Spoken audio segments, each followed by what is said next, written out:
About this episode of Manifest 31. Not only do I have someone who I've known for a good part of my life, who I happen to have grown up with, which is super awesome, and not only attended college with, but someone that I truly admire and inspired by their strength. Why you look like that? Because I said I'm inspired? What? Yes. Oh. I'm trying to be all serious. You saw the tone. But it's cool. It's cool, y'all. Wow. I was trying to be real professional because I'm doing this. But I'm inspired, and who has really kept I don't think he knows. So every day, or sometimes multiple times throughout the week, I get a message of a scripture that has just, kept me lifted and kept me focused.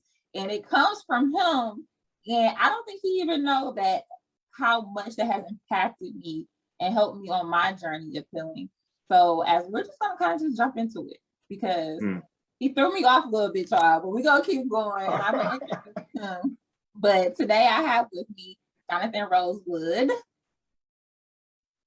What's up, y'all? Hey, Tay. What, man? You got me about to tear up over here like, oh, man.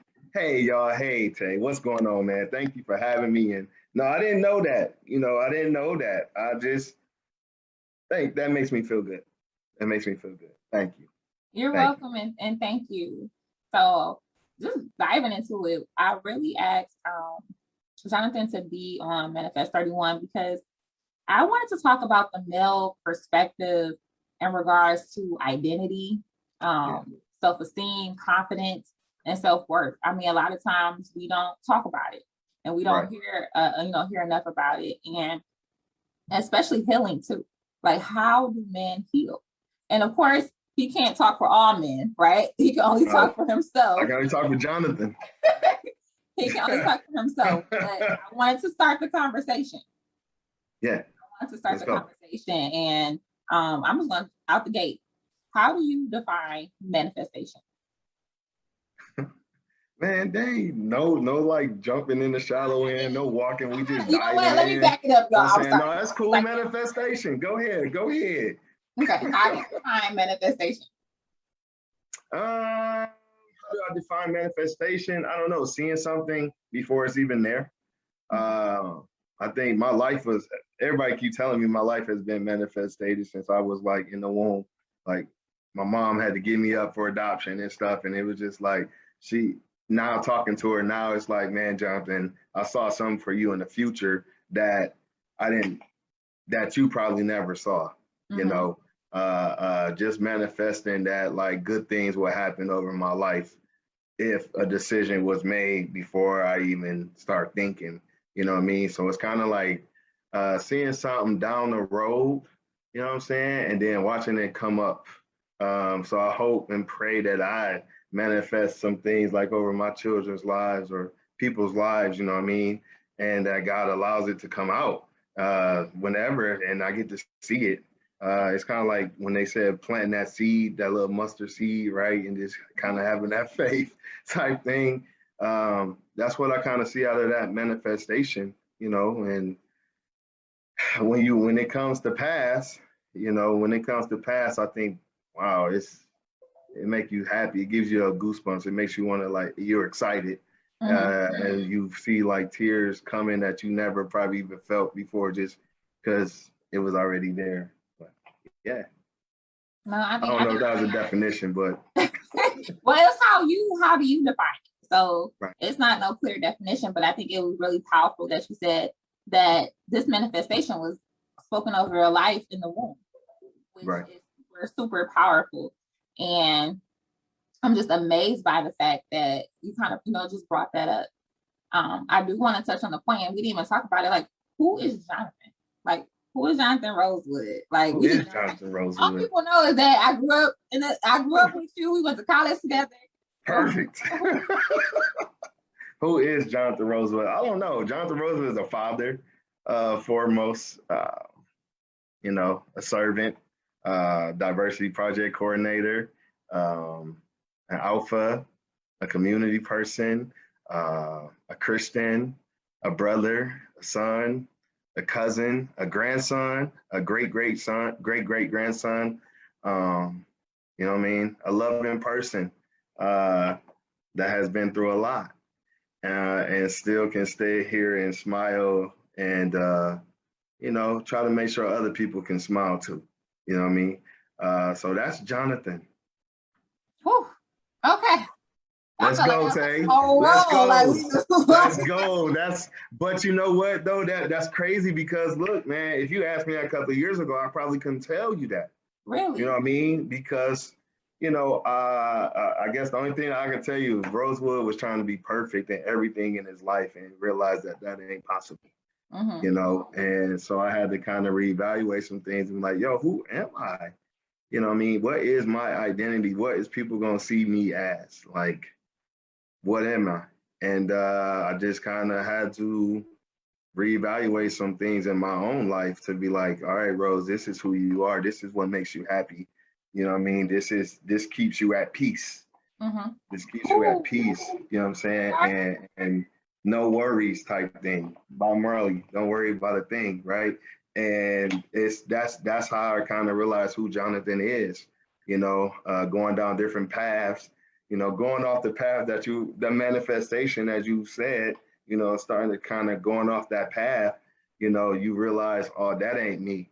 That ain't who I want to be. That's not who I want people to see me as. So I kind of just had to get back on that path that was destined for me.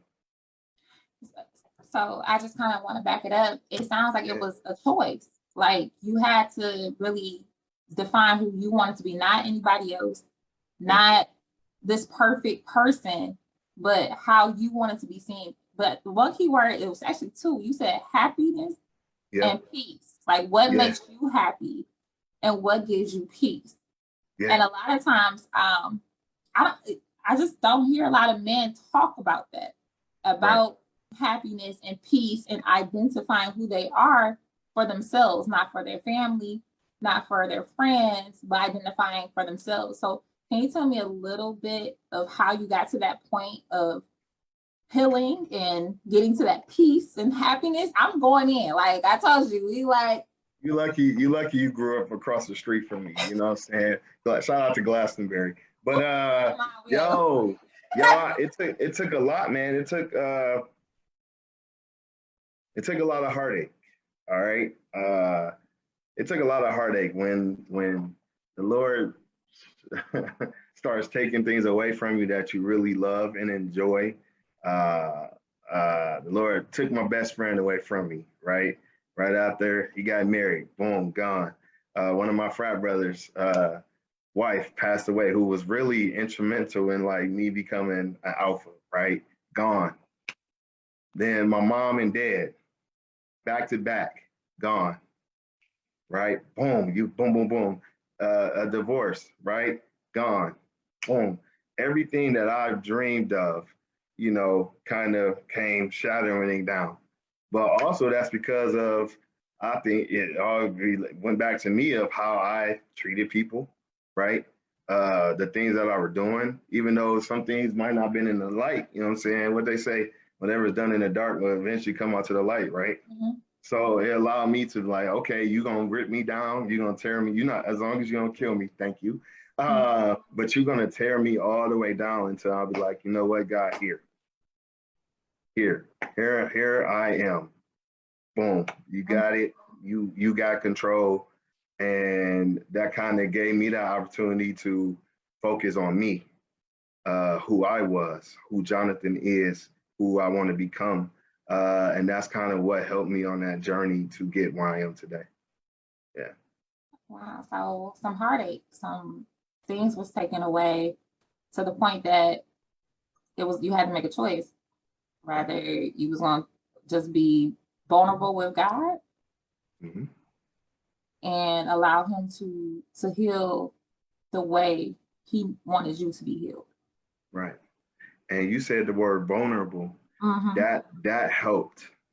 That helps me with my happiness and my peace. Because I was the type of man that would hold everything in. No matter what, I hold it all in and then I'll blow up, and I'm like, but I would hold everything in or just let it sit on me. Right. And then, once all that happened, I would begin to just open up. That was the first time I ever went to counseling, because I was supposed to go to counseling when I was younger, but I didn't. You know what I mean? Because of what I thought people would say about me or whatever. But shoot, dog, it was some things that I needed to get through. You know what I mean? It was definitely some things I needed to get through. So the fact that I didn't do it when I was in high school, you know what I mean? But the fact that I did it in my 20s or whatever, just going and just getting that out, like just talking about different scenarios, like what happen, what won't happen, helped me a lot, and it helped me to be vulnerable. So now, not even just in my real life, my work life, I'm vulnerable. I don't care. I'm going to let you know how it is. If I'm going to cry at work, I'm gonna let them tears out. Why? Because you said there's nobody that's like me that is doing that. Right? That's just being so into whatever they're doing that they're able to just release it because of the manifestation that we put out, right? So an example for me at work, man, I love my job. It's cool.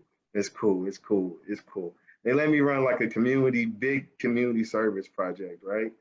You know me, community my thing. I'd rather do that than really be working, right? So just being able to be out and just see it, have a vision. Okay, I know I want 300 people to come do community service. I got all these different agencies. I want them to go out, do the work, come back, enjoy each other, break bread with each other. You know what I'm saying? Get a message, get a word. Like that excites me, right? And just being able to release that energy, that everything that you put into what you're doing. And once you see it done, Tay, it's just release. It's release because you put in so much work and you've seen it before you even put it on the paper, right? Everything you already know it. You got like 500 jobs, right? You be everywhere, We're not right? talking about me right now, sir. We not. Don't put me out there. Scale it back. Let's go. But I will stop you right there because it's some vital things I want the people to get that I want to point out that you talked about in the beginning, how God took some things away. Yeah. That took you to the place of vulnerability, and now you're at that place where you can be vulnerable in different places. But something that I thought was really vital was you talked about counseling and mental health, but you also talked about how now that you're vulnerable, it doesn't have to be something that's traumatic or a bad situation for you to be vulnerable. It can just be for you to be able to say, you know what, I can be happy and I can express that. Yeah. I can be at peace and I can express that. And I think that is so important because you deserve to be able to show those different emotions and not have to be one type of person. So I thought that was really vital to kind of point that out because I saw you talk about these things in your life that were, traumatic and a process of healing, but I also see you glow as you talk about being in a space. Yes, you glowing, okay? Sorry.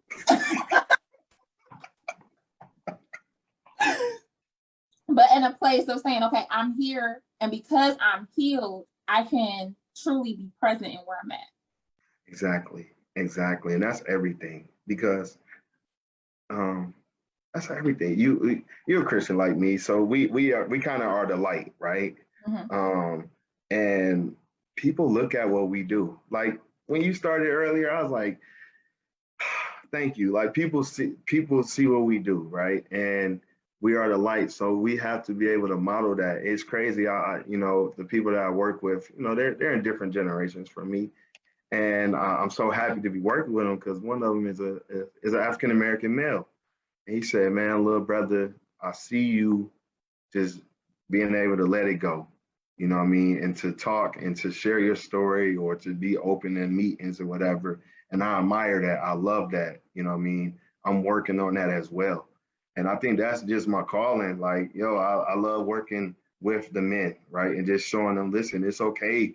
It's okay to open up. It's okay to let your lady know how you feel. It's okay to let your partner know how you feel. It's okay to let your kids know how you feel. It's okay to let your family know how you feel.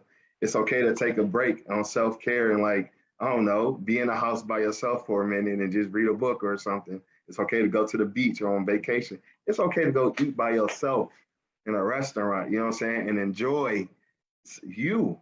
And I think once I finally understood that, like, man, Rose, you don't have to be around everybody. You can chill, you can get to know yourself, you can get to know your God, because that's what I believe in. And I had to go get God for myself. That's something that I could go before my parents left. I go to them for their guidance, right?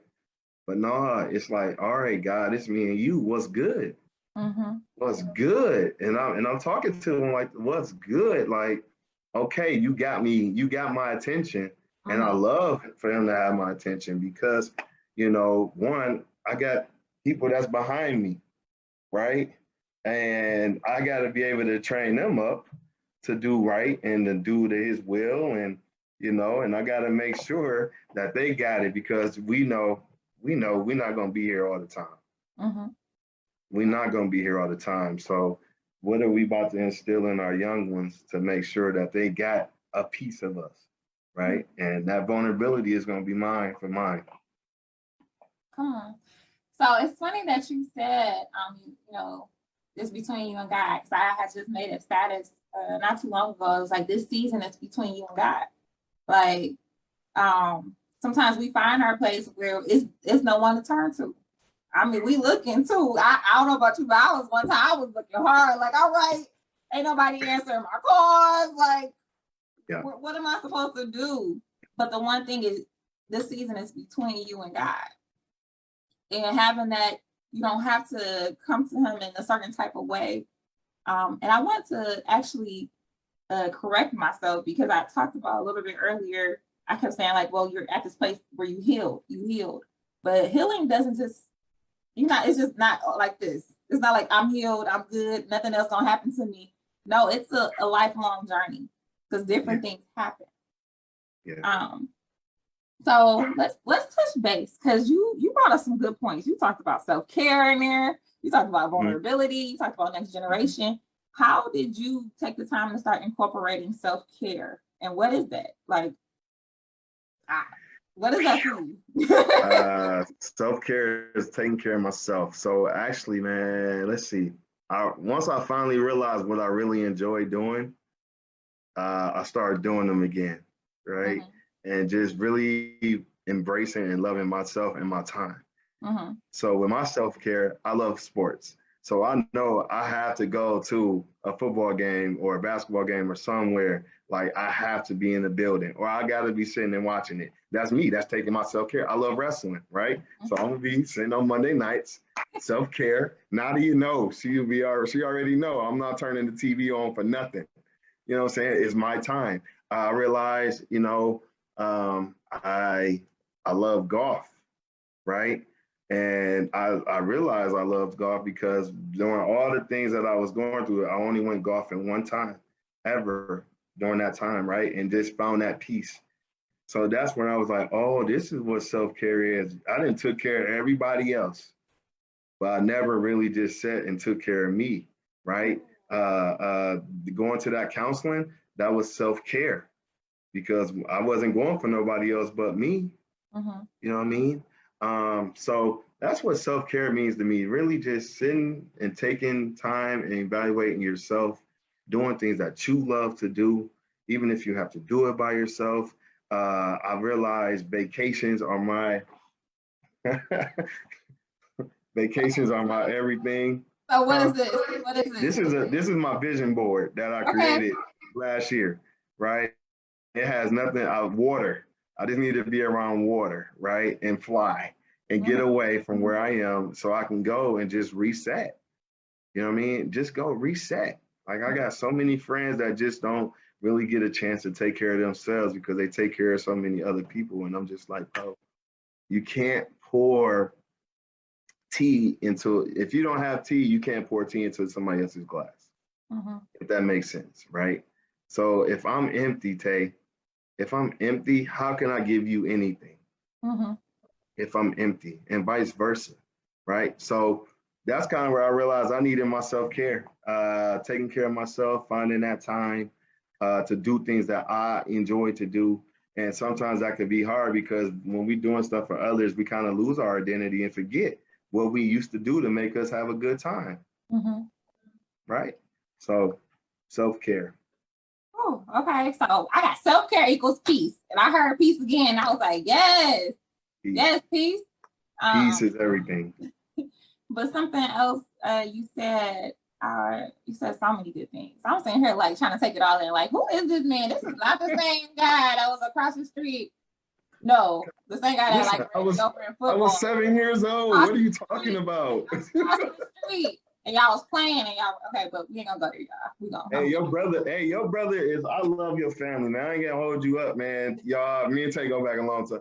Her brother used to like really play sports, him and Albert. They used to really play sports with me and my little brother, you know what I'm saying? And I think that helped us, you know what I mean? To this kind of why I love sports now, to be able to play on the block.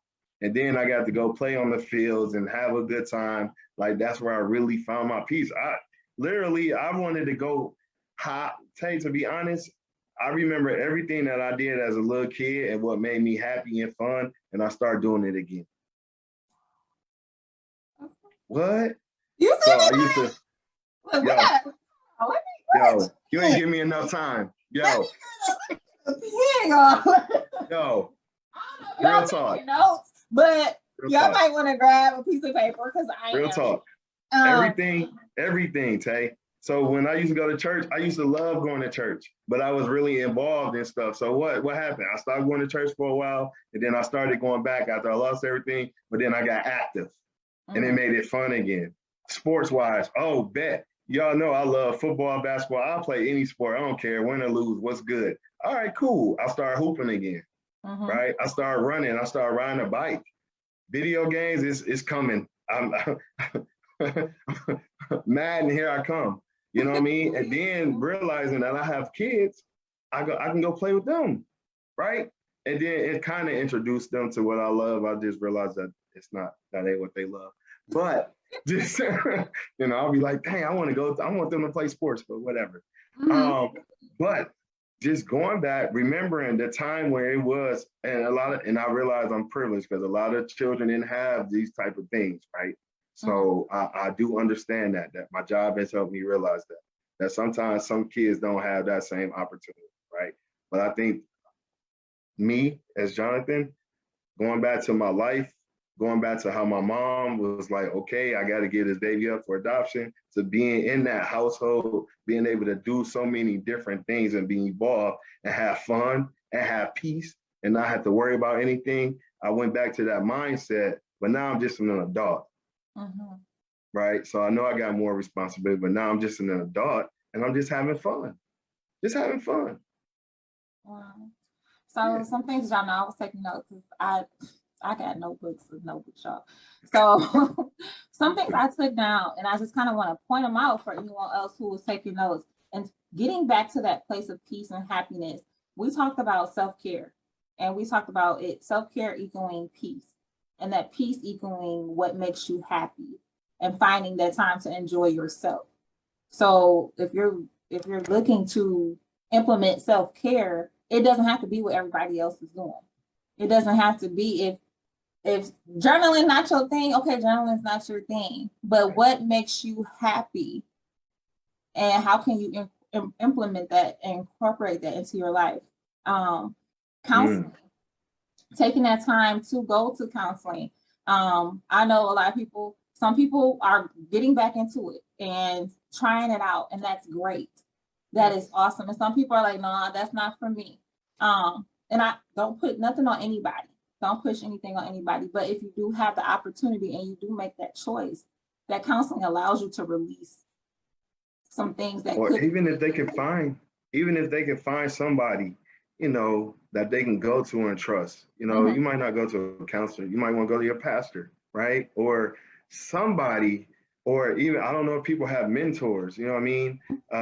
Something, because we can't always go to like our inner circles, right? Mhm. That just, it doesn't always work. Like sometimes you got to go to somebody that don't know you, Mhm. that That's don't know you. And I'm not a counselor, but I've seen it. It's you right. You hitting it right on the head, Tay. Finding somebody to go talk to for real, because you don't want to keep it inside you, mhm. because it only brings pain and it hurts and stress comes, and that's not peace. Facts. Facts. Whew. Man, this stuff is good. I mean, like, he ain't gonna make me cry today, Lord. No, he not. Well, well, He ain't gonna make me cry today. Okay. I'm gonna kind of wrap it up just a little bit because okay. and bring it full circle because we talked about identity. We talked about self-care. I just want to talk about, how did you get to a place where you start to build your confidence? How did you build your confidence? And I did it again. I'm sorry. This is the last question, y'all. Ooh, we could have kept going. I think I'm still building my confidence. Okay. Uh, I'm still working on that daily. You know, um, I lost a lot of confidence, going through these things. And I'm like, okay. And I just literally last week, I was like, man, Rosewood, you got to get your mojo back. You got to get that confidence back. I was starting to feel down, like, all right, God, it's been a minute. I want I want a partner. I miss having somebody to talk to. I see all my coworkers, go home to somebody, right? And I'm just like, man, Rose, let's go. Get that swagger back, get that confidence back. And I'm getting that back. So it is, you said, a journey, right? It is a journey. Just by doing this, it's helping me start to get that confidence back, on all levels, even in work. My supervisor the other day was like, Jonathan, you can do so much. Jonathan, she said, Jonathan, when I see you out working, I see you. You know what I mean? But you can take it to another level. Like, don't settle. Mhm. And I'm like, okay, I start thinking about that. Like, sometimes you get to a place where you're doing really, really good and just think you need to stay there, but then you can always go higher, right? Always go higher. And I think that goes along, so taking risk, taking a risk, or taking a leap of faith, really believing in what you say you believe in, type thing. So Lord has been working with me on like starting to get that confidence level up, on all areas of life. So that's a great question, man. Man, you're good at this. My, look, you just said your own testimony. I'm just asking the question. I'm just out here like, hey. Um, so just wrapping it up, because I think that was really good, and just going higher and knowing that it is a journey. Um, One of the last things, and this is kind of, I want your advice, or not advice, but what words of encouragement would you give someone else? Because I was talking to a gentleman friend, and we were watching something, and he was like, it was this guy was going through it in this movie, and I was like, is it really that hard for men? And he was like, yes, like like he was like, we go through so much that y'all don't understand. Yeah, We go through so much that uh y'all don't understand, because we wear this face. And I'm like, yeah, I was trying to understand. I was just listening. I was listening, but you yeah, had so much passion behind it, and you can tell that question, like, I really hit something. So yeah. I just ask that you give some encouragement to that gentleman, not that specific gentleman, but to gentlemen in general who are going through it and not talking about it, who are holding so much in right now and maybe lacking that confidence, or things been taken away, or afraid to be vulnerable, or don't know how to be vulnerable. Just any words of encouragement you can give today. It's okay. It's okay, yo. It's okay to let it out. It's okay to be happy. It's okay to let our mask down. It's okay to talk through it. It's okay to cry. It's okay to be happy. It's okay to be angry. It's okay. It's okay to go through all the different emotions, man. And I think that's what we have to realize. Like we are all emotional creatures. You know what I mean? And don't leave it in. Don't leave it in. You know, let it out. Whatever you do, whatever you gotta do, your faith, meditation, kickboxing, find what you love to do and get into it. I think that's it right there. Find what you love to do and do it. Well, we're bringing it to an end, and I'm just so grateful. Hey, I know we did it, right? We did it. Hey. Oh, look at you. Yo, no, this is beautiful, man. You know, same to you. You know, do it. Do what you love and do it, man. And the sky's the limit, man. Sky's the limit. Truly limitless. But I appreciate you so much. Just super thankful. And again, anybody that is watching this, or anyone who just kind of want to get some more information, rather it's information about how to get in contact with counselors, or you're just looking for someone to talk to, definitely feel free to reach out. And because you matter at the end of the day. Yes. You definitely matter, and it's okay.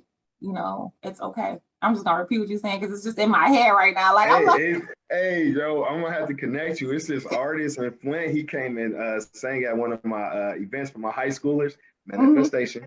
You know, I love the high school, and he got a song. It's called "It's Okay." Man, you know what I mean? It's dope. I'm gonna have to get you that info, but it's okay.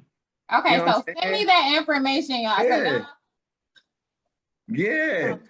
We're gonna drop this information so y'all can hear it. Yeah. Cool, it's okay, man. It's okay. All right. Hug somebody. Love somebody. It's okay. Awesome. Thank you. Air hug. Appreciate it. Love you too. Anytime, man. Let me know. No. I gotta tell you my story, y'all. Look.